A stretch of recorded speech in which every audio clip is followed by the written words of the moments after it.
Awesome. Well, thank you all so much for being here tonight. A big thank you to Pershing Square for hosting us tonight. Let's give it up for Pershing Square. A big thank you to the weather for holding up, though I guess it's LA. Is weather in LA always this nice? That's so annoying. It's like not in the suburbs? Yeah, all right, fair enough. And a huge thank you to the SoCal Yang Gang, who I'm going to be bringing up a couple of those folks in a minute to speak about it. They were hugely helpful in organizing this entire thing. So give it up for the SoCal Yang Gang. Awesome. And thank you to our volunteers, also a part of the SoCal Yang Gang. So I'm going to get us started here because you seem like a pretty revved up crowd. So I don't think I need to do too much warming up for you all. I think you're revved and warmed. Yeah. Awesome. So I'm going to go right into introducing our first two speakers, who are the leaders of our SoCal Yang Gang. Again, I cannot thank them enough for the work they put into making this whole thing happen. And they're going to talk about how to get involved, why they love Andrew. So give it up for Seth and Sam coming up here from the SoCal Yang Gang.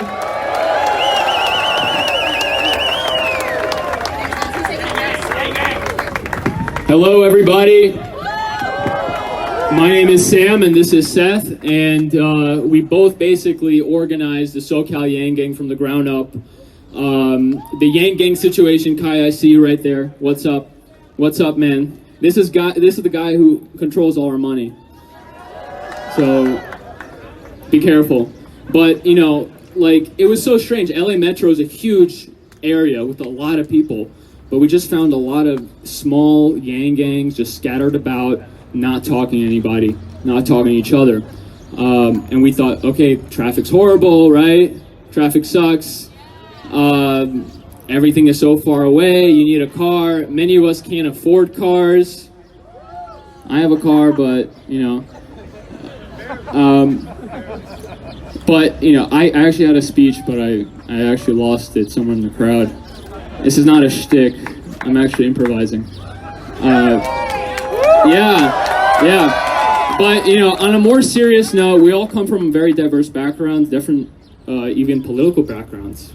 I'm a former Trump supporter. Can you believe that? Oh, right. Yeah. I was stuck in that illusion, too. But, you know, the Yang tent, if I can coin that, is a Y tent. And it brings people from all different political backgrounds, all different ethnic backgrounds, all different religious backgrounds, not because we're voting for, you know, person X who checks YZ boxes, right? We're voting for a person who has ideas, real ideas that we can all get behind.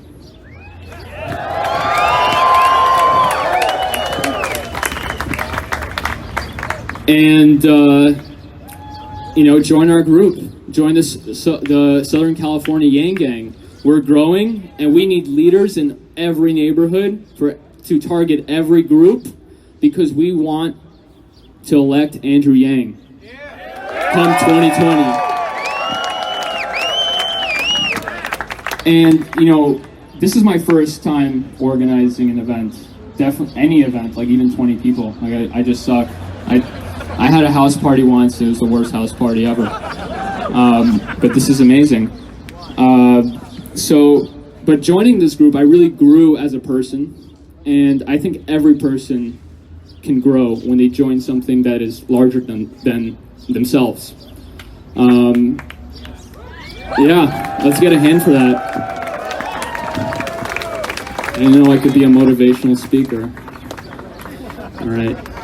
But no, really, seriously, joining this group really kind of clued us into a lot of the struggles that everyday people are going through. Like, you know, I know at least I live in a bubble. Like, I lived in New York and I moved to Los Angeles. But joining this group, we became aware that there's members of our community right here that are facing automation. We just went to a dock workers protest on the 16th, 1 week ago, and they're basically staring down the face of what Andrew's talking about the truckers that's going to happen in 2-3 years. They're looking at their jobs being automated today. And, you know, like, it's a hard line to toe. We all want cheaper goods. We all want things to move faster. We all want things to move better. But when it comes at the expense of communities and destroying literally the beating hearts of communities, then there has to be some sort of negotiation there.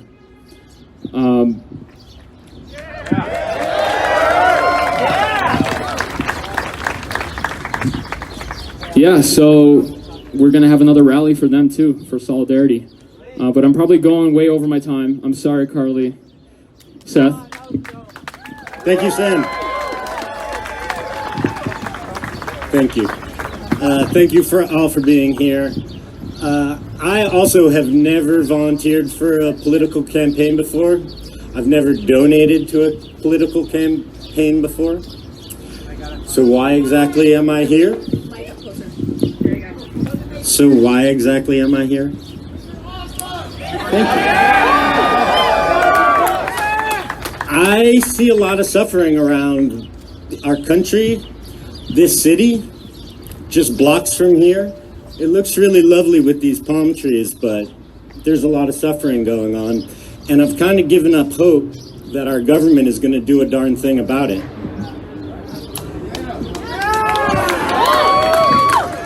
And when I talk to the people I know, my friends, my coworkers, people from all different age groups and economic backgrounds, political backgrounds, we talk about the future and we talk about robotics and AI.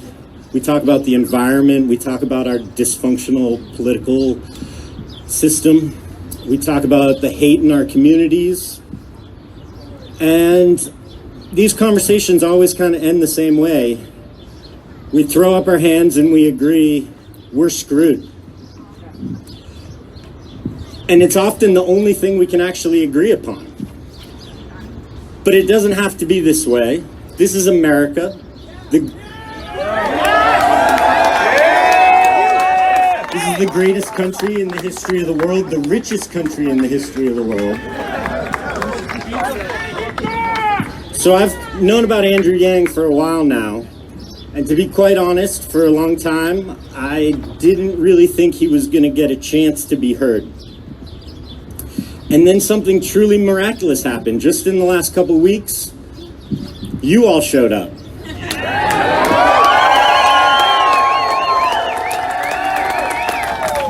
People from every political background, people of all ages, people who have never voted before, all coming together to support this candidate. I've never seen anything like it. It's truly amazing.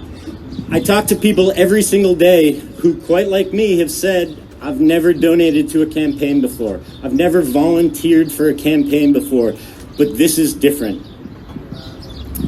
Here's this guy who's just speaking honestly about what he sees going on in the world.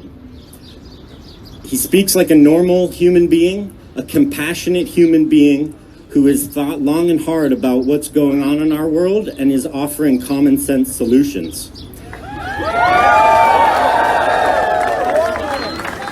He's the only politician I know of who's even willing to admit the magnitude of the issues we face. And that's not even my favorite part about Andrew Yang.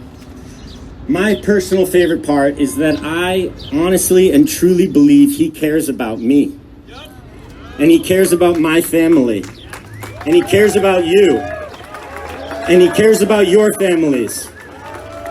And he damn well cares about America.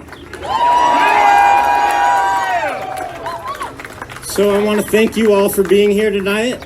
I want to thank everyone working on this campaign all over the country. I want to thank Andrew Yang. Standing here tonight, there is not a doubt in my mind that Andrew Yang can be our next president.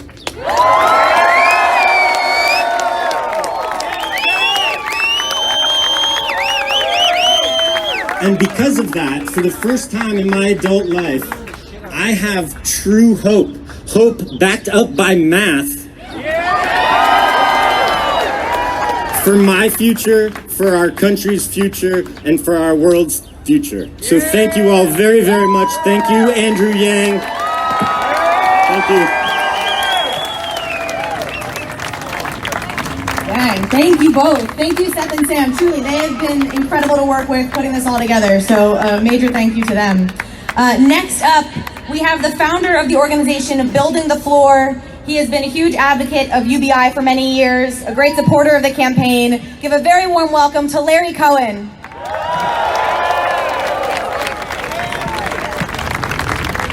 Hi everyone, I'm Larry Cohen. And thank you guys. What's up? And I am a supporter of Andrew Yang because I believe Andrew Yang and this campaign has the big, the bold, and the necessary ideas for us to move forward into our future together. So I don't know about a lot of you, but I used to have a job where I was trained for a couple of years in a specific area, in a specific niche of a job, and I thought that job was going to be secure. I learned, I studied hard, I did everything right, and I quickly learned, as watching all the news come out about technology and automation and innovation, all these things taking place where I could see the future not too far down the road. My job was going to be automated. My job, for no other reason other than that work could be done better by a machine, was going to disappear. And I did not see or hear any politician addressing this critical issue. Not just for me, but for the millions of Americans today who are dealing with this economic disruption. That's right, and it sounds like there's some of you out here today. And this disruption doesn't need to be a bad thing. This can be a great thing for all of us to get behind if we have a system in place where we all benefit, where we all prosper from automation and technology and the advancements that we together can do. Leave the labor to the robots so that the rest of us can do the living.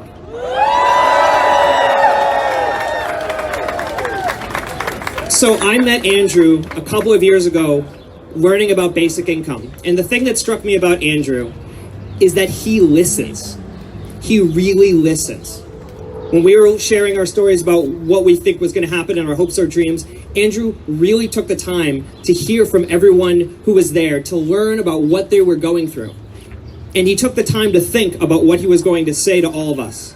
And then he explained to all of us what he was going to do. What he was going to do was to do what may have been the impossible then, but what is definitely possible today, is to go run to become the President of the United States.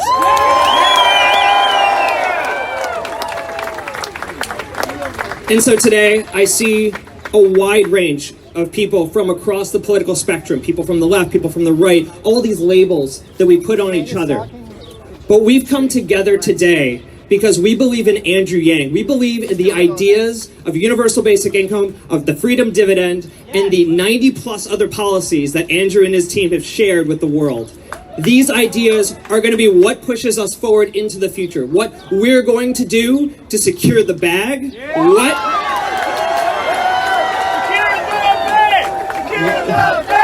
Secure the bag. Secure the bag. Secure the bag. Yeah. It's an inside joke today, but in a couple of days, a couple of weeks, and a couple of months, this nation will be chanting secure the bag. Mark my words. And so I just want to thank you all for coming out, not because of any particular political belief, not because of an affiliation that you have yourself, but because you came here because you believe in Andrew Yang, you believe in humanity first. Thank you very much. Thank you, Larry. All right, our final speaker before the man of the hour is about to be brought up.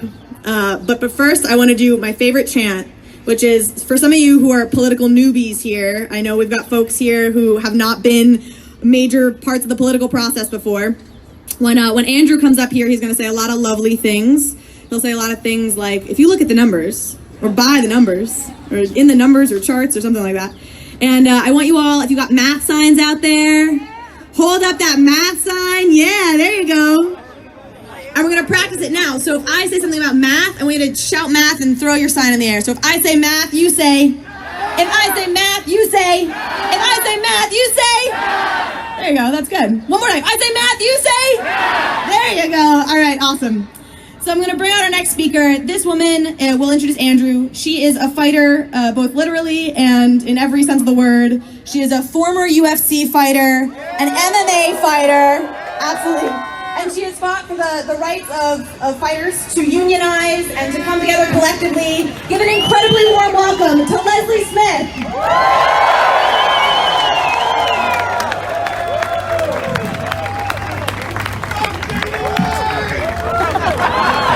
Hello, Los Angeles! It's an honor to be up here addressing you as part of Andrew Yang's Humanity First Tour. I want to hear your enthusiasm for math. Can I get a math? When I say humanity, you say first. Humanity! First! Humanity! First! Gosh, that feels so good. So, my name is Leslie Smith, and I'm a California native. I was born in Santa Ana. I am a professional MMA fighter, so if you are a fight fan and I don't look familiar, just imagine me with braids and a fist up and a scowl. I was fired by the UFC because I started a union organizing drive. The good thing about that is that that's how I met Andrew Yang. Andrew Yang reached out to me and he expressed his distaste for bullies, his appreciation for the workers of the world, and he had great ideas. He showed me immediate action by following through on everything he told me he was going to do. We need a president who is not a bully, but can stand up to the bullies of the world. A president who respects and celebrates the citizens as we fight daily for a better life and who follows through on his promises. I speak from experience when I say Andrew Yang is the one. So Andrew Yang did not help me because he thought I was special and different. He helped me because he recognized I am the same as everyone else. Yeah, Yang Yang!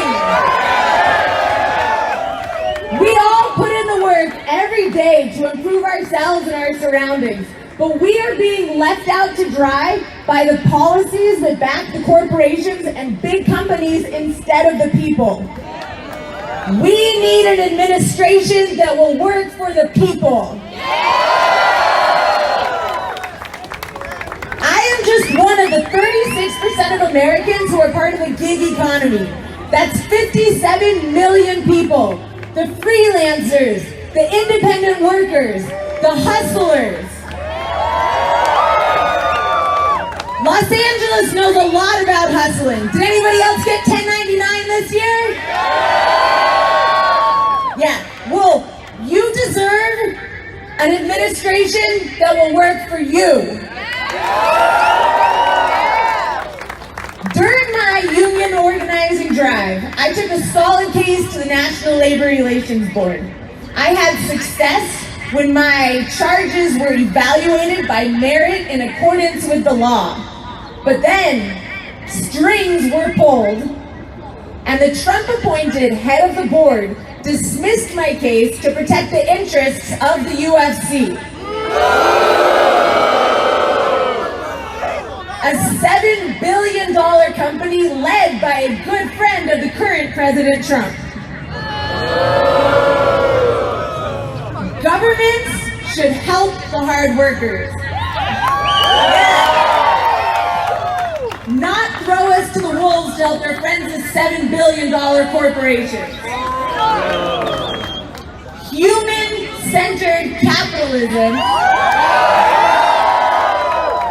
One of Andrew's 3 main platforms is geared towards maximizing human well-being and fulfillment, and that is what we need. He says our economic system must shift to focus on bettering the lot of normal people. Government has bailed out corporations and banks while average people are being sent to jail in record numbers, and that is not okay. Andrew Yang has pledged to reshape the way we measure values and progress. He says he will make the market serve us instead of the other way around, and I am here for it. For our country to be strong, the foundation needs to be solid. Corporations and dollar bills are not the foundation of the U.S. We are the foundation. The people need the help, not the lobbyist interests or the coal industry. Technological advances in automation and AI are projected to saturate the workplace and reduce the available jobs. This means the number of Americans in the gig economy will only increase.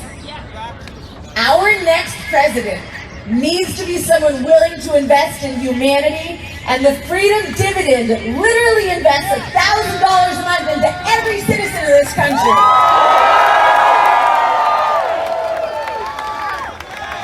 Andrew Yang is the only person talking about the program that will simplify and enhance the lives of every single citizen. Please make some noise for the Freedom Dividend. Social scientists, economists, and Martin Luther King Jr. agreed that providing income and health care for everyone will raise the economy, improve the education level, and enhance the quality of life for everyone here in LA and the rest of the United States. Driving past tent cities and Skid Row, it's easy to see people have problems. Our government has policies that keep the average person down. Bad policies help only the wealthy. And the wealthy are not the ones who need help.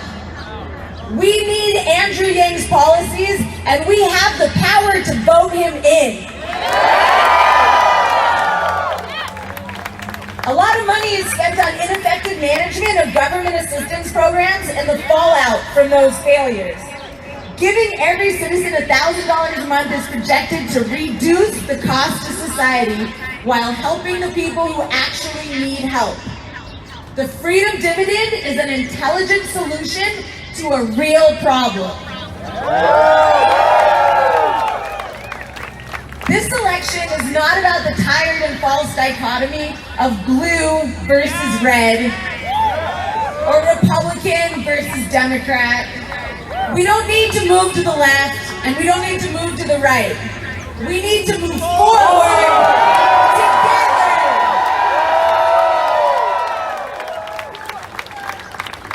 Not one to hold back his policies so he can pander to special interest groups.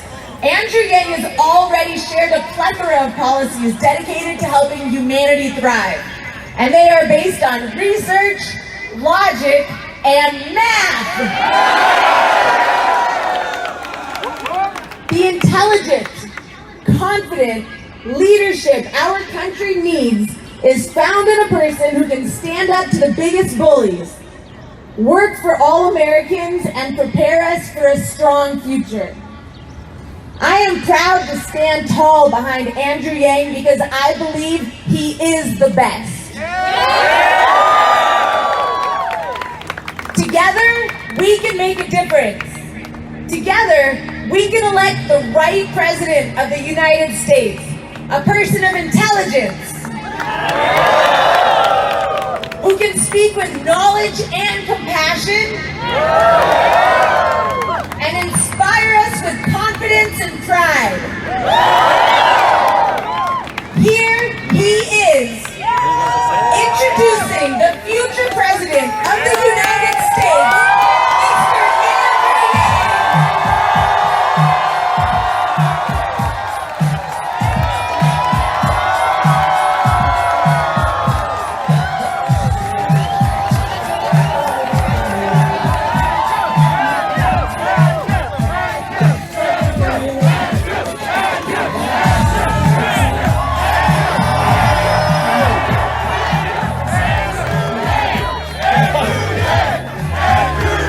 Thank you, Los Angeles!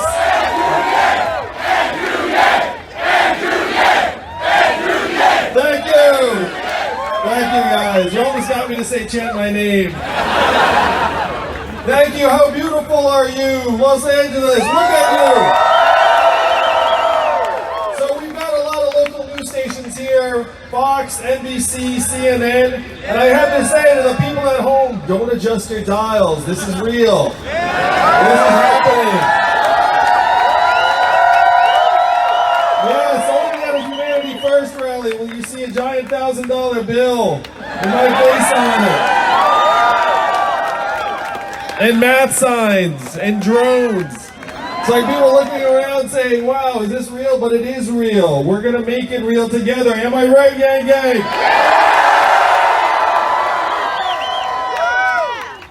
Now, many of you already know this, but I am not a politician. I'm an entrepreneur. I'm a problem solver. I've been trying to go around creating jobs around the country. And I was doing that work in 2016 when Donald Trump became our president. Oh, it's cool. Some of you definitely voted for Donald Trump, and it's cool. Even though I'm in LA, I mean, like, by the numbers, someone here voted for Donald Trump. It's like impossible. You know? Oh yeah, it's math. That's simple math.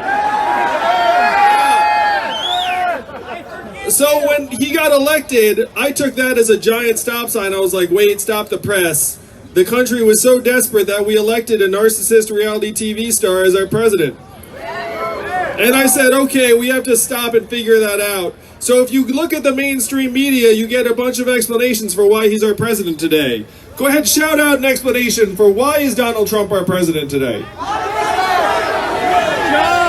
Russia, that's one for sure. What else? He's tagging for $100 million. Yeah, the list goes something like Russia, Facebook, Hillary Clinton, FBI, racism. And there are all of these ideas that are packed in the mainstream media, but they ignore the truth in the numbers. And the numbers paint a very clear picture that we automated away 4 million manufacturing jobs in Michigan, Ohio, Pennsylvania, Wisconsin, Missouri, Iowa, all the swing states he needed to win. And now we're going to do the same thing to jobs in retail, call centers, fast food, truck driving, and on through the economy. How many of you have noticed stores closing around where you live here in LA? And why are those stores closing? Amazon, that's right, is the giant vacuum sucking up $20 billion in commerce every year, and malls and stores could survive that for a little while, but now they're closing. The black hole, the vacuum cleaner, yeah, that's right. And how much did Amazon pay in federal taxes last year? That's right, they paid less in federal taxes than you all did, than each of us individually did. How messed up is that? Very messed up. So then you look at it and you say, okay, how did $1 trillion tech company pay zero in federal taxes? How is that even possible? And you have these accountants high-fiving each other, getting big bonuses. They're going to Jeff Bezos' office and being like, Jeff, we did it. Another year of zero taxes. And Jeff's like, fantastic. Here's a big truck full of money. And they were like, yes. And then they drove home. And then they took like baths in their like vaults of gold coins, like Scrooge McDuck in those cartoons. And I'm going to say it is not their fault. They're doing their jobs. It is their job to minimize their tax burden. But it is our job to make sure they can't pay zero in taxes. Am I right, LA? So Amazon's sucking up this value. They're paying zero in taxes, and we're all left holding the bag. And this is what drove me to run for president. I was looking at these issues saying, wait a minute, it is not immigrants that are causing these problems around the country. Am I right? It is technology. It is the fact that technology is pushing our economy to evolve to a point where now we have drones doing flybys, and there's less and less need for human photographers. So these are the challenges of the 21st century. How many of you all work in technology? At least some of you do.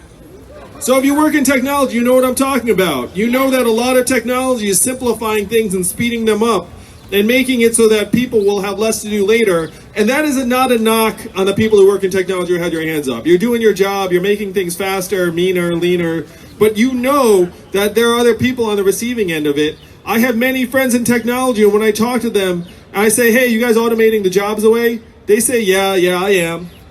And then you say, how do you feel about it? And they, just like you, had your hands up, they're like, I don't feel good about it. And then say, would you like to distribute some of that value more quickly and broadly to the American people so that everyone can get along and like live a little better? And most of them say, hell yes. Because they're not bad people, they're just doing their jobs. We have to create a path that works for everyone. So I went to Washington, D.C. with this set of problems. I said, look, not immigrants, it's technology. AI is about to hit in a way that's going to disrupt many, many Americans' livelihoods. And what are we going to do about it? And what do you think the folks in Washington, D.C. said to me when I asked them, what are we going to do about it? Yeah, number one, we can't talk about that. Number two, we should study that. Yeah, number three, we should educate and retrain all Americans for the jobs of the future. Yeah, and then I said, oh, I looked at the numbers on your retraining programs. And we're terrible at it. The success rates of government-funded retraining programs are 0 to 15%. And so when I said, guys, we're terrible at it, you know what they said to me to that? They said, well, I guess we'll somehow get better at it then. And then they just went back to their salad. So I was there with them having these conversations, and one of them said this to me, and I'll remember this for the rest of my life. He said, Andrew, you're in the wrong town. No one in Washington, D.C. is going to do anything about these problems because this is not a town of leaders. This is a town of followers. And the only way that we will do anything is if you create a wave in other parts of the country and bring it crashing down on our heads. And that's why I'm here with you tonight, Los Angeles. Will you create that wave with me? I heard what he said, and I said, challenge fucking accepted.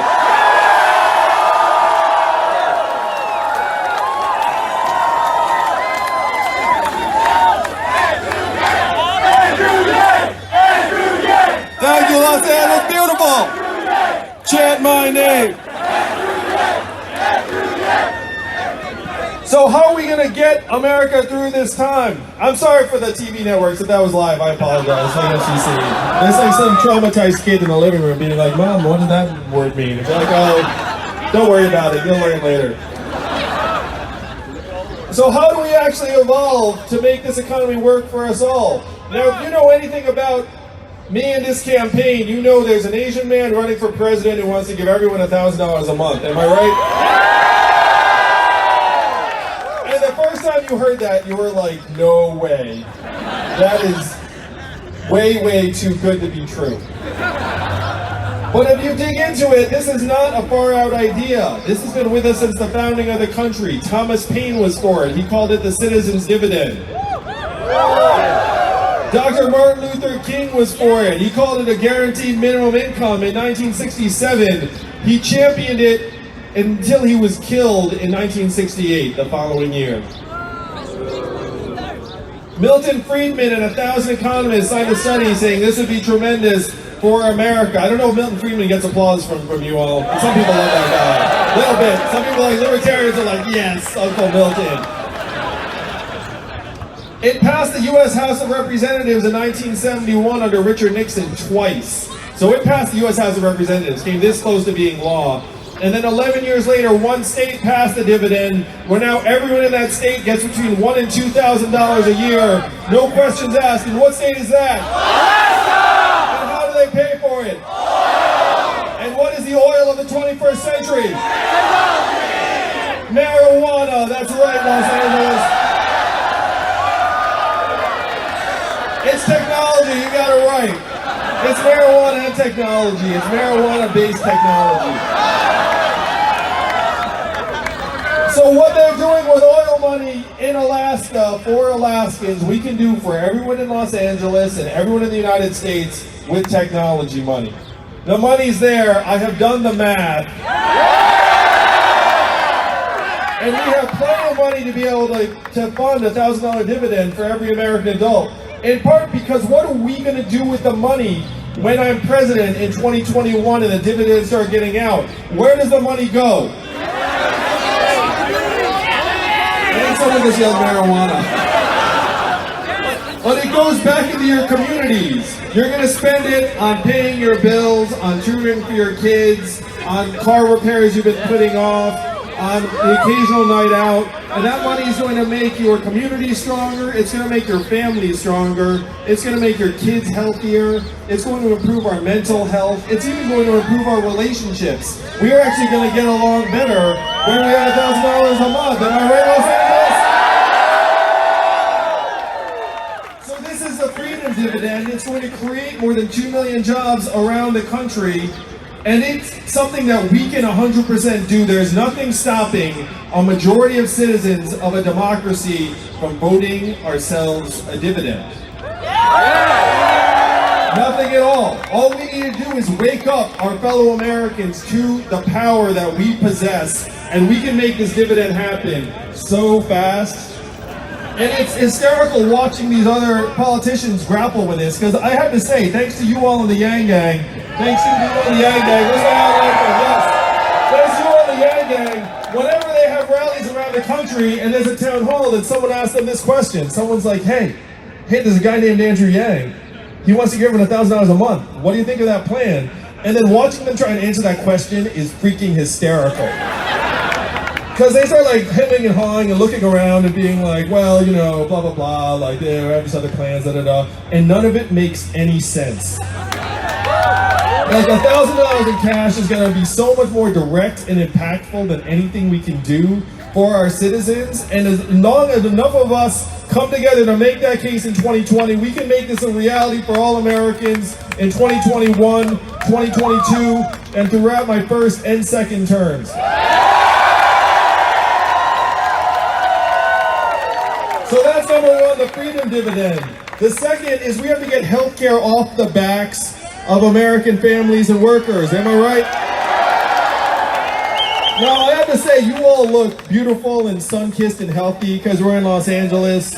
You look like you spent exactly 0 days with a doctor or in some kind of healthcare situation. But I have to say that healthcare right now is like the worst of all worlds for Americans, where we spend twice as much as other countries to worse results. And when we get sick or injured, we are much more stressed out about navigating our crazy system than we are actually getting well. And that's wrong in the richest, most advanced country in the history of the world. We can change it. We can have Medicare for all, and that's what I'm going to make happen as president.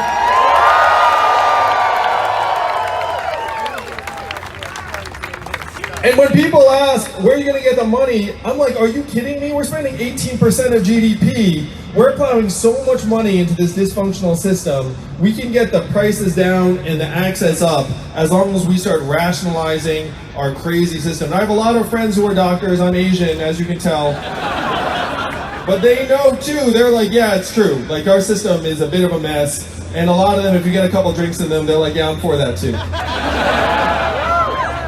And the third thing is we have to, as Leslie was saying, we have to start measuring our economy in ways that matter to us. How many of you all woke up this morning excited about GDP? Yes, that guy was. That's funny. And how many woke up and were like, I'm going to make a big contribution to GDP today. I can feel it. GDP is something we made up almost 100 years ago. And even the inventor, Simon Kuznets, said 3 things. He said, number 1, this is a terrible measurement for national well-being and we should never use it as that. Number 2, we should include parenthood and motherhood because it's so important. And number 3, we shouldn't include military defense spending because it adds no economic value. So of course we ignored all 3 of those things, and now we're going to ride GDP off a cliff. And I talk about my own family. My wife is at home with our 2 young boys right now, one of whom is autistic. How much does her work? Yeah, autism, yeah, thumbs up. I agree. And how much is her work valued at a GDP every day?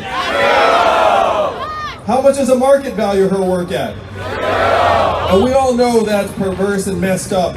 We know that the work she's doing is more important and more vital, more challenging to our future than the work of the average corporate attorney or whatever nonsense. And I can say that because I was a corporate attorney for 5 months. And I can tell you that that job can be automated away very, very quickly. So those are the three big moves we need to make. A freedom dividend for all Americans of $1,000 a month. Medicare for all to get the prices way down and the access up. And then move towards measurements that would actually matter to us aside from this GDP thing we made up. So what would matter to us? How about mental health and freedom from substance abuse? How about our own physical health and life expectancy? How about how clean our air and water are? How about our average income and affordability, whether we can afford rent? So believe it or not, we can actually change our economic measurements to these things. And then I'm going to present them to you all at the State of the Union address every year. I'm going to have a PowerPoint deck. I'm going to be the first president to use PowerPoint in the State of the Union address. So this is the American scorecard. This is the human-centered capitalism that Leslie's talking about. PowerPoint. It's a new chart.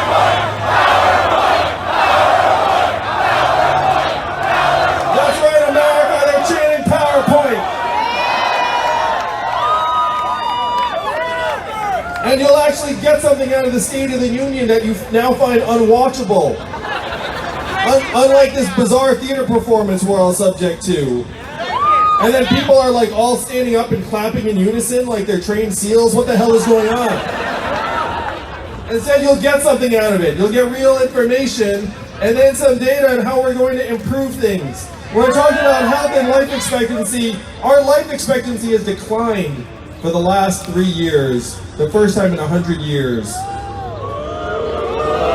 And why has our life expectancy started to decline?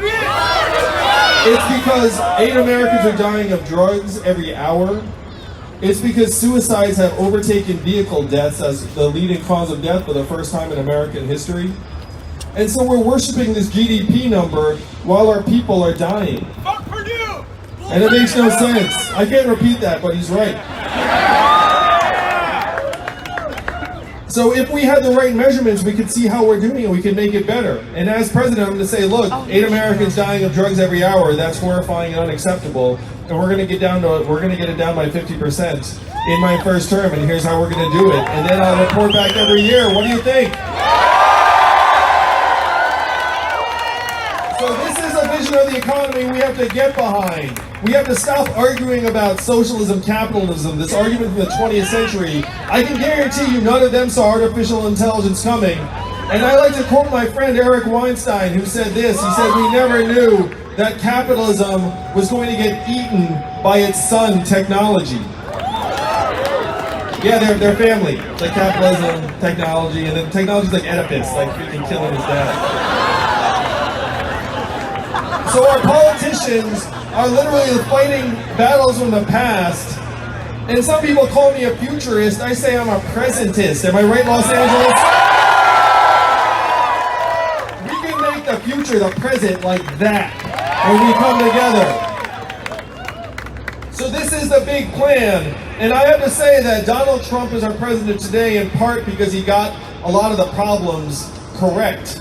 Where he went around saying, we are suffering. And then what was the Democratic response in 2016? The Democratic response was no, we're not. It was actually things are great. What a bunch of idiots! And then and then Donald Trump becomes our president and we still can't confront the essential problems. I am laser focused on solving the problems that got Donald Trump elected. It is not left, it is not right, it is forward. And while Donald Trump's solutions were garbage and nonsense, like build the wall, turn the clock back, bring back the jobs, I'm saying we have to do the exact opposite. We have to move the clock forward. We have to accelerate our economy and society. And I'm the man for the job because the opposite of Donald Trump is an Asian man who likes math. I'm gonna beat that guy so bad, I can't wait.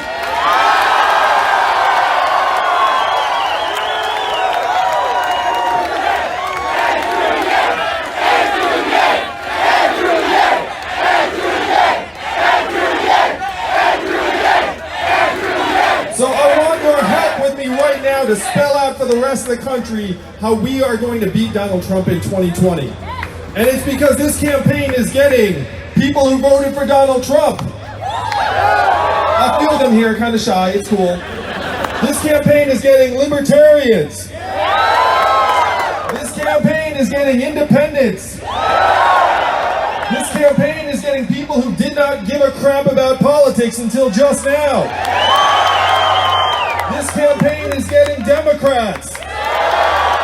This campaign is getting hardcore socialists and liberals. Democrats are looking around being like, how are we going to beat Trump? How are we going to beat Trump? How about we roll out the candidate who's getting the people who voted Donald Trump into office in the first place? Am I right, Los Angeles? We are getting people from every part of the ideological spectrum because people are fed up with the same conversations and the same food fights that never lead anywhere. So right now, I mean, you all have caught on. You guys are early Yang Gang adopters, and I love you for it. But people looked at the numbers, they broke it down, and people are asking, how are we going to win? Right now, I am polling at 3% nationwide. And that is before most people have ever heard of me. And a very smart guy named Nate Silver looked at the numbers. He did the math, and he said, wait a minute, Andrew Yang is polling at 3%. He's raised millions of dollars from everyday Americans just like you all. My average donation is only $19, so my fans are even cheaper than Bernie's. This is the cheapest gang to join you've ever seen. If you donate $20, you're an above average member of the Yang Gang. We also, if you leave the gang, we never know, and we just, you know, like it's cool. It's not like a gang where it's like we find you. So this is a gang that's really easy to join. It's one reason we're growing and growing. And Nate Silver looked at the numbers. He said, wait a minute, Andrew Yang's polling at 3%.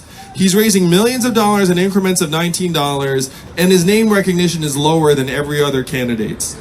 And so Nate Silver said, we cannot discount the possibility that as more people find out about Andrew Yang, he just grows and grows and grows and takes out the whole field. That is the story that the numbers say. The numbers say that we are already only one of 6 candidates to qualify for the DNC primary debates in June and July by both polling and donations.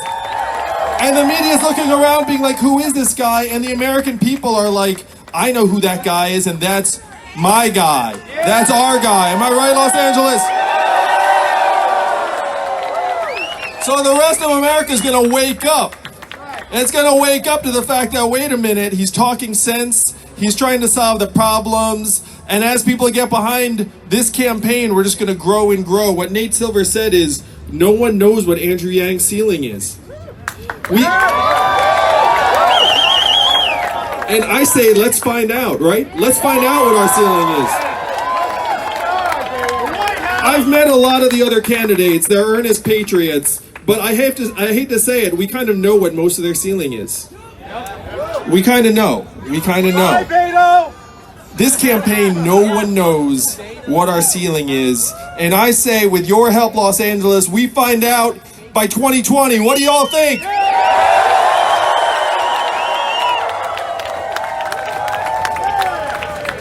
We are going to make history together. We are going to shock the world, and we are going to leave a country we are yet proud of for our children. We can look back and say, we stepped up. That we saw the challenges, but we were not too small for them. We actually grew. We rose to the occasion. That's right, brother.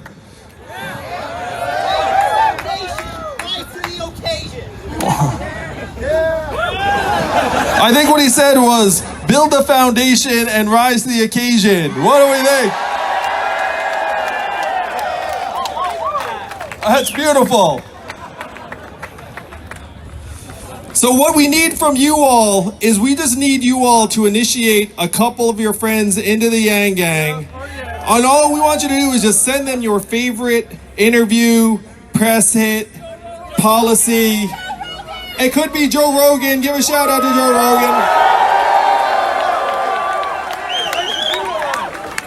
It's true. After I'm in the White House, we're gonna do a special Joe Rogan experience from the White House.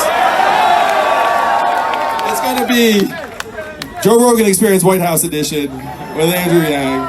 We're gonna do it, and Joe's gonna look at me and be like, "Man, I can't believe we actually did it." And then I'm gonna say 100%, brother.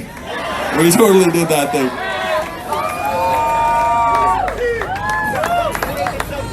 So this is the vision for economy we have to build. We have to build a trickle-up economy from our people, our families, and our communities up.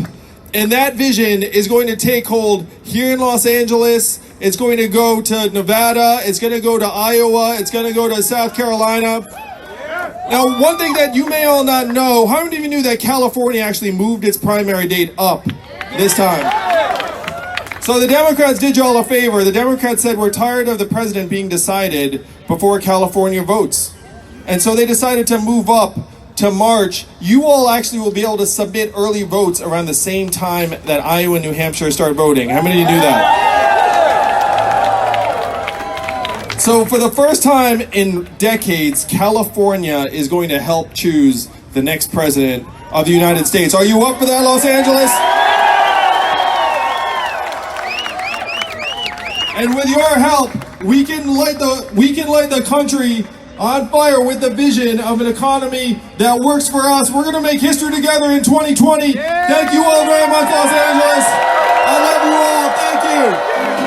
Thank you. Thank you. I'm gonna come say hello. I can't resist.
Just